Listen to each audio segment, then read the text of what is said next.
السلام علیکم ورحمت الله وبرکاته. بسم الله الرحمن الرحیم. دا اوس مونږه هغه ځای ته راغو چې د رسول الله صلی الله علیه وسلم په مدینه کې ګستاخي کوونکی یو ډېر عظیم دشمن د الله د نبی یو ډېر بدبخته انسان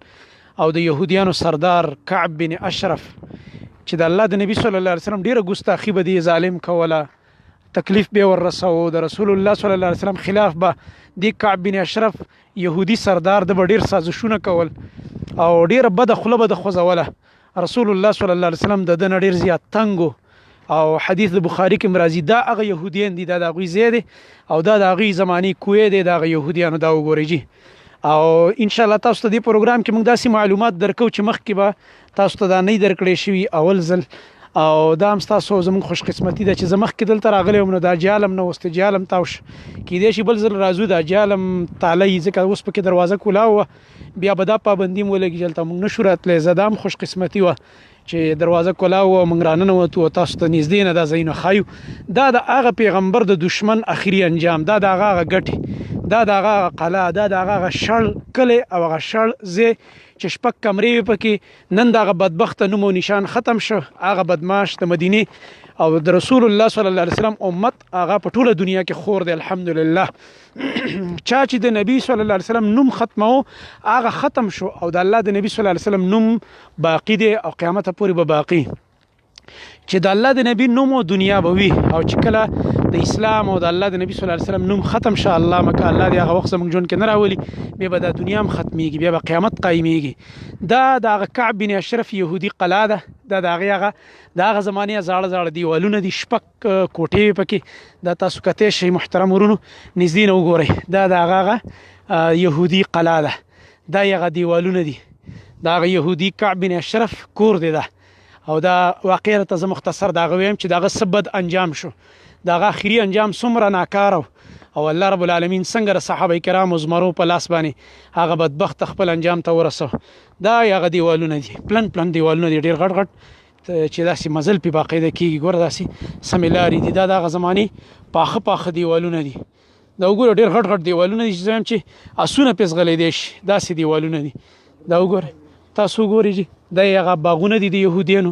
غیر چاپیره، دا د یهودیانو باغونه دي، د کعب بن اشرف یهودي هغه باغ دی،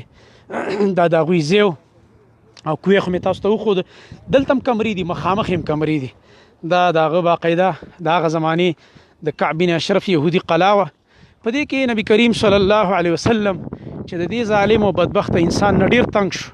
او د به ډېره ګستاخي کوله، ډېره غلطه لهجه به استعمالوله. نو دا ګستاخي رسول او د الله د نبی صلی الله علیه وسلم توهین کوونکی، د ده په باره کې نبی کریم صلی الله علیه وسلم یو ځل صحابه کرام رضی الله عنهم ته ویلي چې په تاسو کې داسې څوک نشته دی چې زما دپاره د دې بدبخته نه کافي شي او د ده علاج وکړي. نو په دې کې یو زمری د رسول الله صلی الله علیه وسلم یو ملګری هغه محمد ابن مسلمه رضی الله تعالی عنه هغه راپاڅېده چې د الله نبی صلی الله علیه وسلم زه به دا خدمت وکړم او زه به د دې علاج وکړم، تاسو ماته اجازت راکړئ او ځان سره ملګري مه اخلم. نو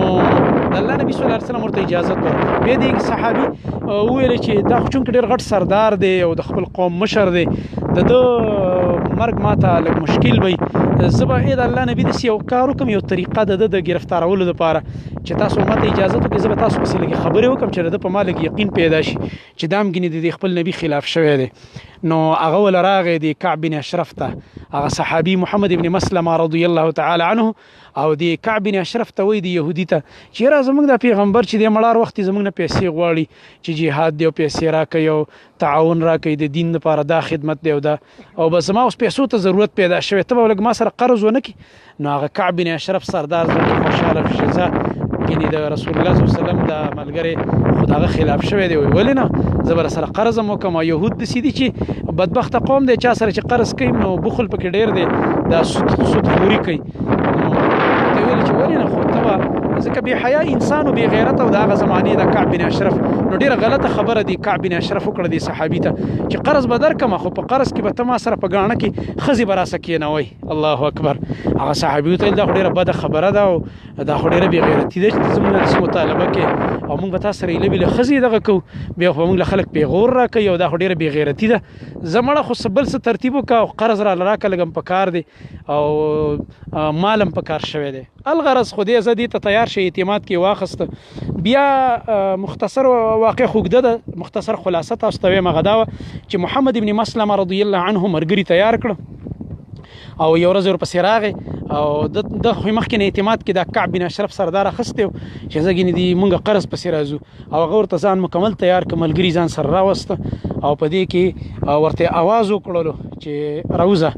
محمد بن مسلمه رضی الله عنه دغه ته ویلې مرګرو ته چې کله دې راوځي نو موږ به دته ووایو د کعب بن اشرف ته به زه وایم چېرې ستا خو په دې سر دونه ښایسته خوشبو دې لګولې ده ډېره قیمتي خوشبو استعمالوي او ډېره مزیداره خوشبو دې لګولې ده نو ته دې خوا که لږ دا ستا سر موږ بوی کړو دا څومره ښایسته خوشبو ترې راځي نو چې کله دې سر راښکته کړي تاسو به د دا ویښته کلک ونیسئ ماته او زه به ترې دا سر قلم کړمه. نو په هغه دوران کې چې هغه صحابي له کله راغی او د کعب بن اشرف ته ویلي د الله د نبی دی دشمن ته د یهودو د سردار ته چېرې تا خو ډېره ښایسته خوشبو لګولې ده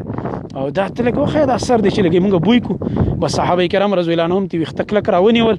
او محمد ابن مسلمه رضی الله تعالی عنه د رسول الله صلی الله علیه وسلم دغه زمري صحابي هغه ته سر قلم کړو او نبی کریم صلی الله علیه وسلم ته دې زیری ورکړو چې هغه بدبخت خپل انجام ته ورسېده. نو دا هغه ګستاخ رسول دی هغه زمونږ د نبی خوږ نبی د ټولو پیغمبرانو سردار امام الانبیا خاتم النبیین محمد مصطفی صلی الله علیه وسلم ګستاخی چې په هغه زمانه کې کړې وه صحابه کرامو زمرو هغه ژوندی پرې نه ښوده او خپل انجام ته ورسو. ځکه د قرآن او سنت نه دا معلومه خبره ده چې په دې باندې علما مستقل کتابونه لیکلي. امام ابن تیمیه رحمه الله هم په دې باندې کتاب لیکلی الصارم المسلول على شاتم الرسول صلی الله علیه وسلم. څوک چې د رسول الله صلی الله علیه وسلم په شان کې ګستاخي وکړي کنځلې وکړي نعوذ بالله یا دا لکه اوس چې ګستاخانه عقیده وکړي یا نور بدبخت ظالمان فلمونه جوړوي وغیره د داسې کسانو انجام دی چې دا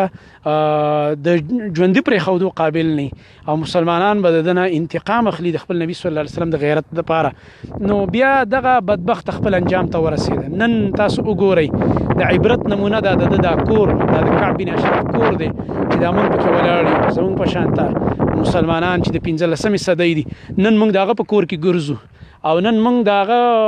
دغه عبرتي انجام لګیا دی په خپلو سترګو باندې ګورو. تاسو هم را سره ګورئ زیات نه زیاته به دا ویډیو شیر کوي د خپل نبي د محبت دپاره چې صحابو دومره غټ غټ غیرتونه په خپل نبي باندې کول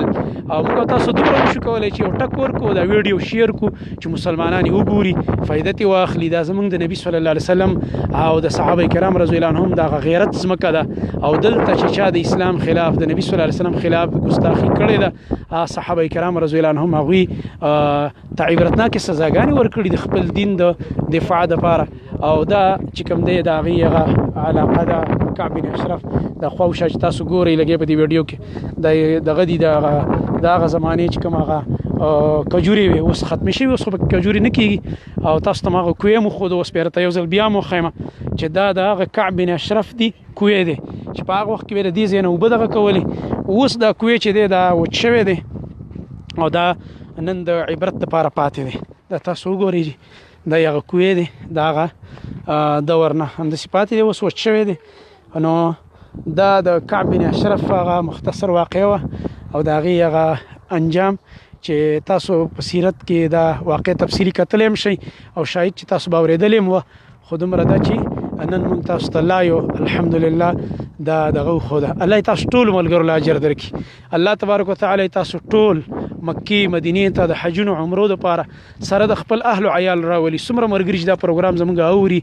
ګوري او بیا چې کوم دی شیر کوي دې ټولو ته موږ دعا کوو دا موږ سره په دې نیکۍ کې دا ټول ملګري شریک دي انشاءالله تعالی. الله رب العالمین دې تاسو بیا بیا د خپل پاک ښار ته راولي د مکې او مدینې د ځمکو ته دي الله رب العالمین تاسو ټول ملګري راولي سره د خپلو بچو سره د خپلو اهل و عیال. کوم ملګري چې دا زموږ پروګرام ګوري کوم ملګري چې دا شیر کوي نو ټول ملګرو ته الله رب العالمین د نبی کریم صلی الله علیه و آله وسلم شفاعت نصیب کی او الله رب العالمین د قیامت پر ورځ زمونږ حشر د خپل نبی صلی الله علیه وسلم د مخکونو پیغمبرانو د صحابه کرام رضی الله عنهم تابعین تبع تابعین زمونږ د امت سلف صالحین نیکان خلق دا غوی سره د الله رب العالمین زمونږ تاسو حشر وکي. سبحانك اللهم وبحمدك اشهد ان لا اله الا انت استغفرك واتوب اليك والسلام عليكم ورحمه الله وبركاته.